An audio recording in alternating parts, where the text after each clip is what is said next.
Hello दोस्तों, कैसे हैं? उम्मीद है कि आप लोग बिल्कुल ठीक ठाक होंगे, स्वस्थ होंगे, मस्त होंगे और फिट होंगे।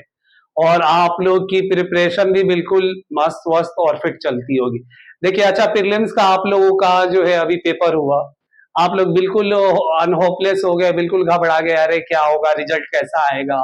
सब्जेक्ट और करेंट से टॉपिक को जो है ना, मिसलेनियस टॉपिक को अटैच कर दिया था।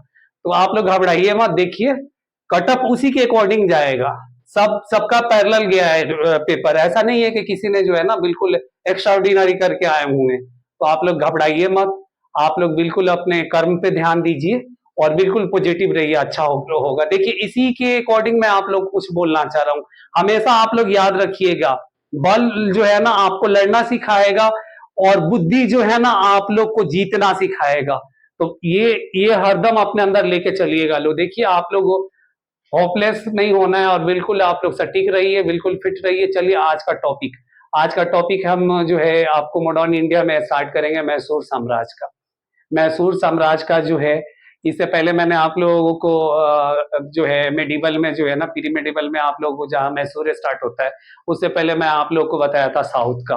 तो साउथ में जो है आपको विजयनगर साम्राज्य के बारे में बताया था, तो लिंक किया था। अब जो है मैसूर साम्राज्य में आप लोगों को क्या क्या पढ़ना है, मैसूर साम्राज्य पढ़ना है। देखिए, विजयनगर मैसूर साम्राज्य पढ़ेंगे तो विजयनगर साम्राज्य से लिंक करना ही पड़ेगा। विजयनगर राज के समय में ही 1612 ईस्वी में जो है ना ओडियार वंश की स्थापना हुई थी। तो ये आप लोगों को पढ़ना है। उसके बाद आना इतिहास, मतलब वो जो है ना मैसूर साम्राज्य का इतिहास पढ़ना है। और उसके अगला टॉपिक मैं पढ़ाऊंगा पूजा कुनिथा। ठीक ना? तो चलिए, अब मैसूर साम्राज्य का जो है मैं आप लोगों को अभी स्टार्ट करता हूँ कि मैसूर साम्राज्य जो है की स्थापना कब हुई थी और कैसे हुई, कैसे नींव पड़ा और क्या क्या भौगोलिक और जो है ना ऐतिहासिक वहां का डिस्ट्रिक्ट कोड था। तो विजयनगर राज के समय, स्थापना के समय जो है ना, वहां की भौगोलिक दृष्टि और जो है ऐतिहासिक दृष्टि से अगर देखा जाए तो बहुत उथल पुथल का दौर था। ठीक है ना? विजयनगर साम्राज्य में ही 1612 ईस्वी में ओडियार नामक राजा ने मैसूर राज की स्थापना की थी। इस मैसूर राज के आगे चलकर दो प्रमुख शासक हुए, हैदर अली और टीपू सुल्तान। आप लोगों ने नाम सुना ही होगा, जो आजादी की लड़ाई में जो है ना साउथ के पहले जो फ्रीडम फाइटर जिनको बोला जाता था, हैदर अली और टीपू सुल्तान, जो अंग्रेजों से बगावत जिन्होंने ली थी। ठीक है? इन्होंने अंग्रेज के विरुद्ध संघर्ष जारी रखा। टीपू हैदर अली दक्षिण भारत का पहला शासक था जिससे अंग्रेजों से पराजित करने में सफलता मिली, मतलब अंग्रेजों को पराजित करने में इन्हें सफलता मिली, मगर कुछ गद्दारों ने इनके साथ में गद्दारी की जिसकी वजह से ये मुंह के बल गिरे। ठीक है?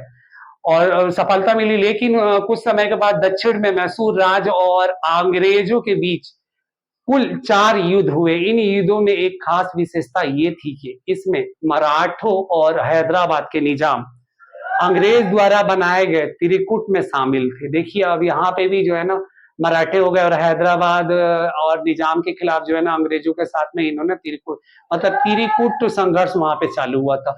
और इसमें जो है ना गद्दारी की इनके खिलाफ गद्दारी की, किनके खिलाफ? हैदर अली के खिलाफ। अब चलिए, अब विजय जो है मैसूर का जो है ना हम लोग इतिहास की तरफ चलते हैं। विजयनगर साम्राज्य के पतन के बाद 1665 ईस्वी में ही हिंदू वेडियार वंश द्वारा मैसूर राज की स्वतंत्र राज की घोषणा कर दी गई थी। वेडियार वंश के अंतिम शासक चिक्का कृष्ण राज द्वितीय के शासन काल में वास्तविक सत्ता देवराज दलवाई या सेनापति और नजराज सर्वाधिकारी या वित्त एवं राजस्व नियंत्रण के हाथों में आ गया। विवाद जैसा विषय बन गया था। ठीक है? ये कब? 1761 ईस्वी में हैदर अली, जिसने अपने जीवन की शुरुआत एक सैनिक के रूप में की थी, मैसूर के राजवंश को हटाकर राज पर अपना कब्जा कायम कर लिया था।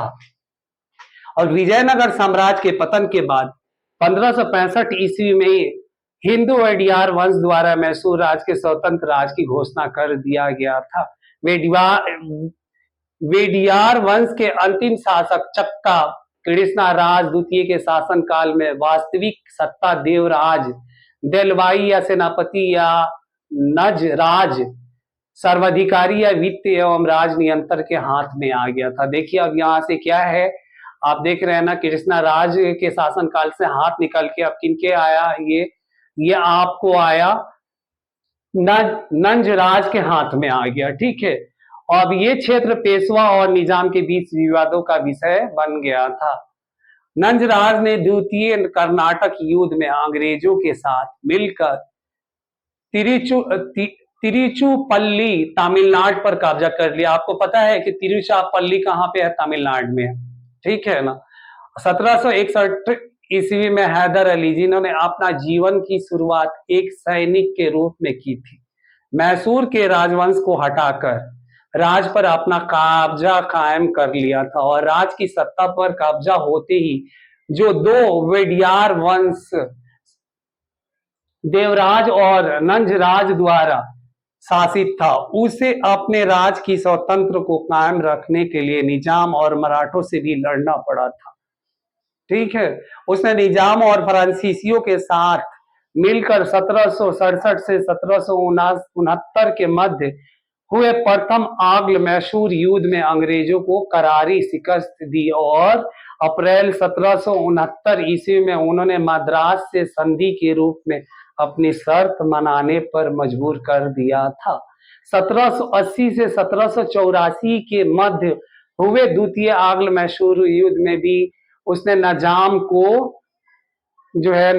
को और मराठों के साथ, नजाम और मराठे मतलब क्या है, नजाम और मराठे मिलकर 1782 ईस्वी में अंग्रेज को हराया, लेकिन युद्ध में घायल हो जाने के कारण 1782 ईस्वी में उसकी मृत्यु हो गई थी।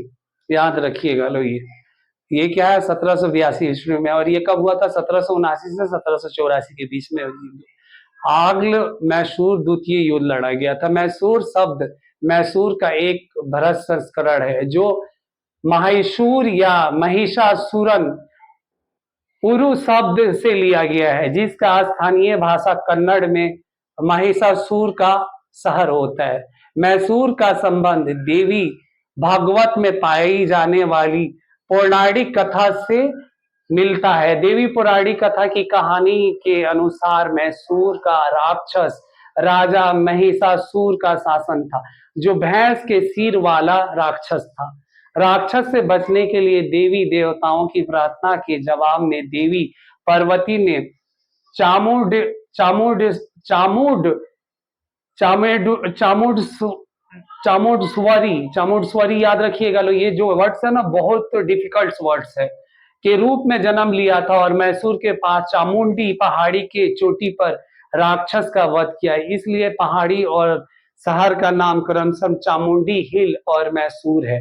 आपने मेगा आप लोगों ने वो साउथ में आप जब लोग जाइएगा तो पढ़िएगा जो है वहां पे ये जो मैसूर साम्राज्य जब पढ़िएगा पहाड़ी पे, जब ये है तो ये जो साम्राज्य जो वहां का महाराजा था वो राक्षस था। और मणि मेकलई की आप लोग जब उसमें आप लोग को थोड़ी सी कहानी आप लोग को जो पढ़नी पड़ेगी, तो पहाड़ी पे जाके उन्होंने अपना शरण लिया और वहां पे उन्होंने पूजा पाठ और भगवान में आस्था इतना उन्होंने स्थापित कर लिया कि उन्होंने श्राप दिया, तो पूरा साम्राज्य जो है ना अकाल और ग्रस्त के जो है ना बोला जाए एकदम ये में मतलब एक क्षतिग्रस्ती के ये में वो विलुप्त मतलब वो बिल्कुल वहां पे विलीन हो गया और वहां पे तरह तरह से महामारियां आने लगी और वहां के लोगों ने जो बोला कि अरे मणि मेकलई जो है ना उन्होंने श्राप दे दिया है। तो आप लोगों ने मणि मेकलई की कहानी वो आगे हम लोग आप लोगों को टॉपिक में कराएंगे। मैसूर में होसियल वंश का एक शिलालेख है जो 11वीं और 12वीं शताब्दी का है। मैसूर पर गंग, चालुक्य, चोल और होसल का शासक था। होसलों के आने के बाद विजयनगर राज पर फिर मैसूर युद्धवंश राजवंश 1399 ईस्वी में सत्ता में आई और विजयनगर साम्राज्य के राजाओं के सामंत थे। इस राजवंश ने मैसूर के मंदिरों के निर्माण में योगदान दिया और मैसूर के राजा वृद्धाधर चमराजा वाडियार ने मैसूर के किले को भी बनाया था।